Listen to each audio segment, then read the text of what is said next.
Bonjour à tous et bienvenue sur la chaîne de Civilian Response. Aujourd'hui, nous allons faire une vidéo contextuelle. Contextuelle qui veut dire qu'on vous présente un petit peu notre univers à nous, notre environnement à nous, de telle sorte que quand plus tard on vous présentera des vidéos réellement pratiques, réellement intéressantes, ça vous permettra de les remettre dans le contexte.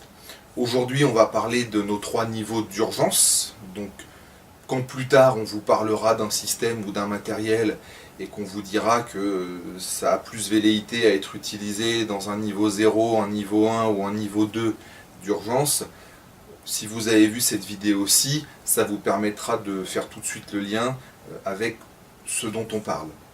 Alors, les niveaux d'urgence, ça ne s'appelleront pas 1, 2, 3, comme il serait logique qu'ils s'appellent, mais ils vont s'appeler 0, 1 et 2. Pourquoi ça? Tout simplement parce que nos niveaux qu'on appelle 1 et 2 se rapprochent très fortement des niveaux 1 et niveau 2 de survivalisme, propres aux survivalistes en eux-mêmes. Donc du coup, à partir du moment où ces niveaux sont très très proches, notre 3e niveau, on a préféré lui donner un nom en dehors de 1 et de 2, histoire de ne pas perturber les gens qui seraient déjà familiers des niveaux 1 et 2 de survivalisme et de ne pas leur présenter ici une nouvelle échelle qui serait complètement confusante. Donc les 3 niveaux d'urgence Civilian Response, le niveau 0, c'est ce qu'on appelle les urgences du quotidien.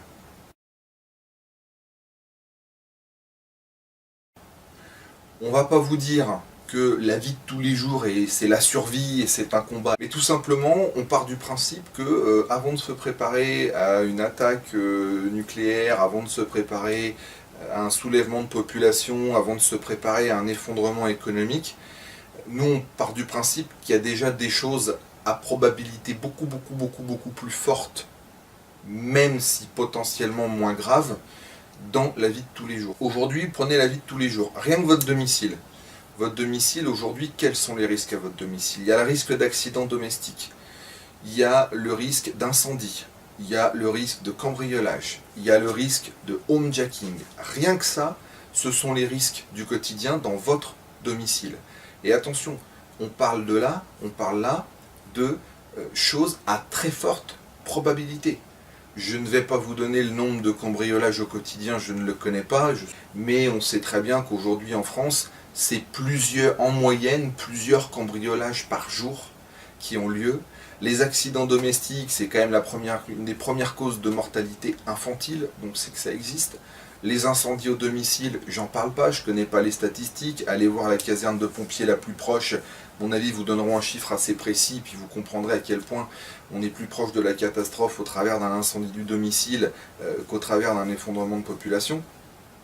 Donc voilà, niveau 0 au domicile, niveau 0 dès que vous sortez de chez vous, vous avez les accidents de la voie publique, que vous soyez impliqué juste témoin ou vous souhaitiez juste vous arrêter pour filer un coup de main parce que vous avez des compétences de premier secours, des compétences d'infirmier, des compétences médicales, ou tout simplement vous avez envie de filer un coup de main, vous allez participer à sécuriser le site, à dévier la circulation pour la fluidifier et faciliter l'arrivée des secours, parce que tout ça c'est ce qu'il y a à faire sur un AVP.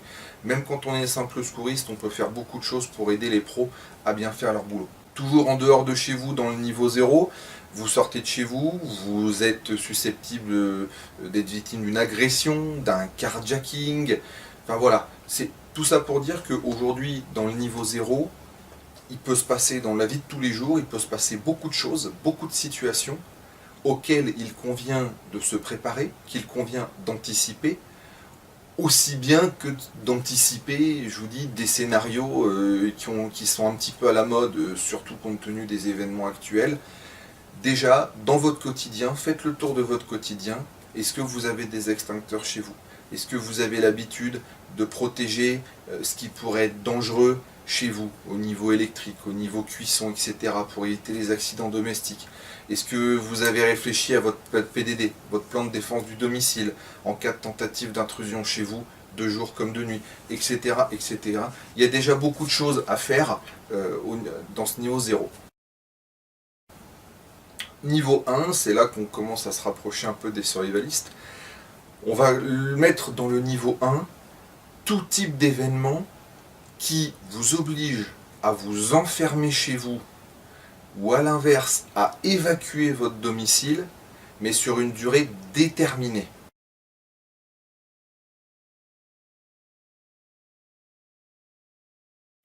Quand on dit déterminé, on considère les fameuses 72 heures.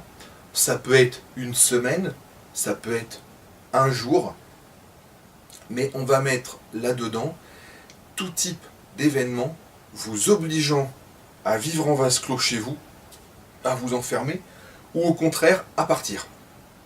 Là, on n'est déjà plus dans des choses de la vie de tous les jours, on rentre déjà dans des scénarios exceptionnels. Alors, quels peuvent être ce type de scénario? Je vais en lister quelques-uns, je ferai une vidéo un peu plus complète sur les risques au sens large, en m'appuyant une fois n'est pas coutume sur un outil de l'État qui est bien fait. Une fois n'est pas coutume, il faut rendre à César quand même ce qui est à César. Dans le niveau 1, on va mettre quoi? Ça peut être n'importe quoi. Ça peut être une catastrophe naturelle. Catastrophe naturelle, inondation, tempête, glissement de terrain.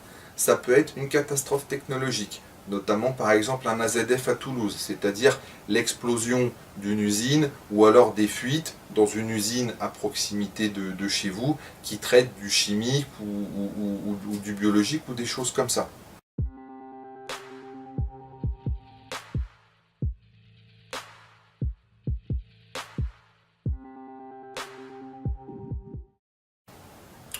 Ça peut être un risque sanitaire, catastrophe sanitaire. C'est en effet, il y a eu une pollution des nappes phréatiques chez vous, il n'y a plus d'eau courante, ou alors il y a en effet, vous êtes dans une zone où on a recensé des cas de grippe aviaire, de SRAS, ce genre de choses. On peut vous demander d'évacuer votre domicile ou de vous enfermer chez vous. On est là sur des scénarios à probabilité moins importante que ce qui se passe dans la vie de tous les jours. Néanmoins, pour certaines, notamment les inondations ou les catastrophes naturelles, à probabilité de plus en plus importante, quand même, et à gravité, certes, toujours aussi aléatoire. Quand vous avez une inondation, même s'il n'y a pas de mort, il n'y a pas vraiment de demi-mesure. Enfin, une inondation, vous avez 1 mètre d'eau dans la maison, même s'il n'y a pas de décès, c'est déjà pas simple à gérer au niveau administratif, au niveau de refaire sa vie, etc., etc.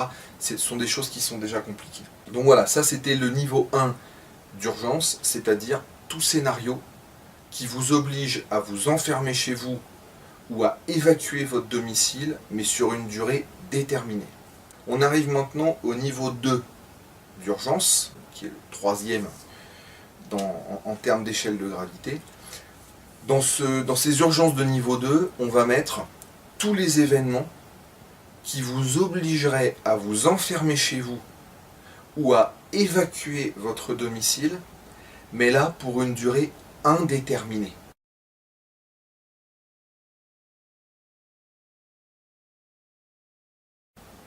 Là, le meilleur exemple qu'on puisse prendre, le meilleur exemple contemporain qu'on puisse prendre, c'est Fukushima.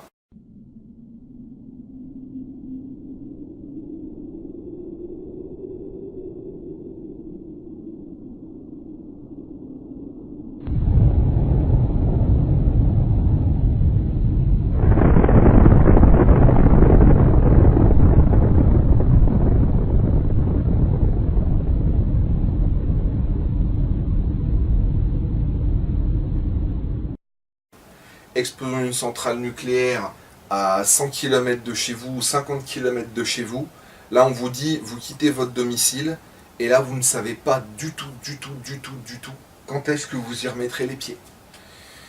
Ou en effet, si on part sur Deuxième Guerre mondiale, occupation par une armée étrangère, là c'est pareil, on sait quand ça commence, on ne sait pas quand ça finit.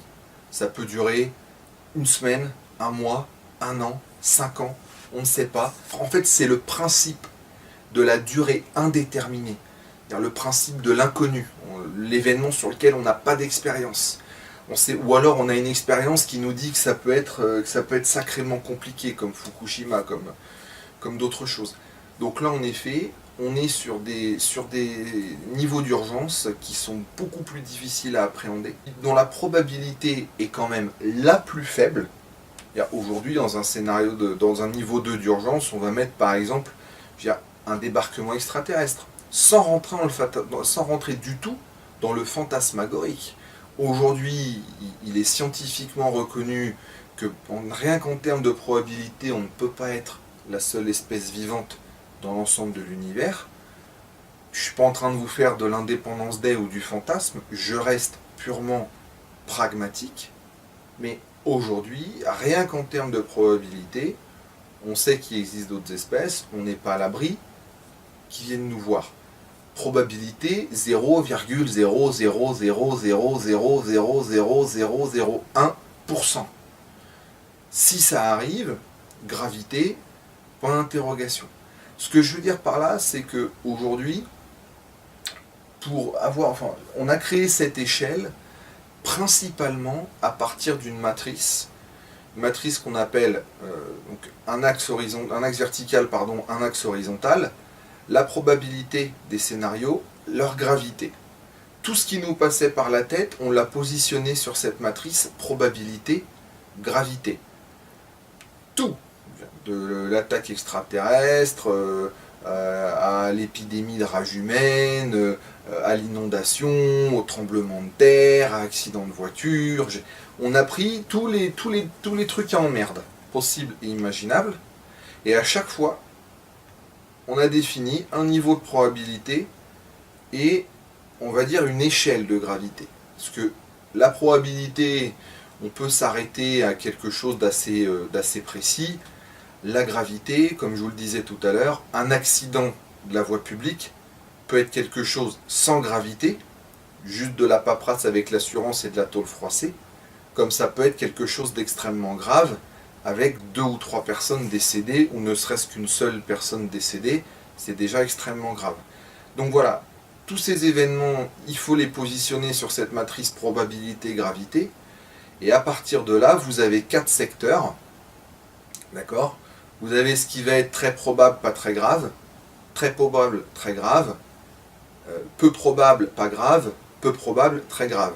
Et c'est à partir de là qu'il faut, je dirais, choisir vos priorités et puis de considérer que ceci, il faut que je m'y prépare en priorité par rapport à cela. Donc voilà les 3 niveaux d'urgence de Civilian Response. Voilà un petit peu comment est-ce qu'on, je dirais, la base à partir de laquelle nous, on organise notre préparation. Voilà, donc je vous remercie d'avoir suivi cette vidéo. J'espère que, même si c'est une vidéo contextuelle, qu'elle vous aura éventuellement apporté un petit peu des choses. Et puis je vous remercie d'avoir suivi cette vidéo. Et puis je vous dis à très bientôt sur Civilian Response. Au revoir.